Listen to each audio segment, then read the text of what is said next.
এত পরিমাণ লোক যদি মালয়েশিয়ায় আটক হয় বাংলাদেশি মানুষ, তাহলে আস্তে আস্তে তো আমরা উন্নতির দিকে যাইতেছি না, সবাই তো অবনতির দিকে যাইতেছি। তো গাইস, আপনারা দেখেন, আমি হাসান মালয়েশিয়া থেকে। তো এখানে লেখা আছে মালয়েশিয়া নাইট ক্লাবে অভিযানে বাংলাদেশি 93 জন আটক।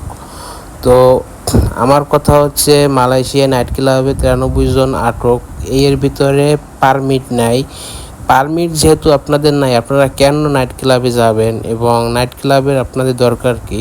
তো ইমিগ্রেশন অফিসাররা নাইট ক্লাবে বা বিভিন্ন যেখানে বাংলাদেশিরা থাকে বা যেখানে ফরেনাররা বেশি থাকে সেখানেই রেট দিয়ে থাকে। তো এইসব জায়গায় আপনাদের কি দরকার?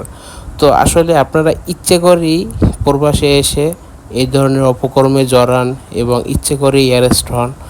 তো আপনারা আসলেও ভালো হইলেন না। মালয়েশিয়ার মতো দেশ এত সুন্দর, এখানে এসেও আপনারা এ ধরনের অপকর্ম এবং নাইট ক্লাব, দালালি এগুলো ছাড়তে পারেন না। তো এগুলো থেকে সবাই সাবধান হয়ে যান। এবং এই যে নিউজটা হয়ে গেছে, সারা পৃথিবীর মানুষে দেখতেছে এবং এখানে লেখা আছে কোন কোন দেশ থেকে কতজন আটক করা হয়েছে। তো এখানে সব লেখা আছে। তো আপনারা সবাই এই ভিডিওটি ভালোভাবে দেখেন এবং এই নিউজটি ভালোভাবে সবাই পড়েন যে কোন দেশ থেকে কতজন আটক করা হয়েছে। এবং আমি মনে করি অবৈধ যারা আছে তাদের ওরকমভাবে সেফটিতে চলা উচিত এবং কোথায় ইমিগ্রেশন রেট থাকবে না এবং কিভাবে আপনারা আপনাদের নিজের সতর্কভাবে চলাফেরা করবেন এবং সতর্ক থাকবেন।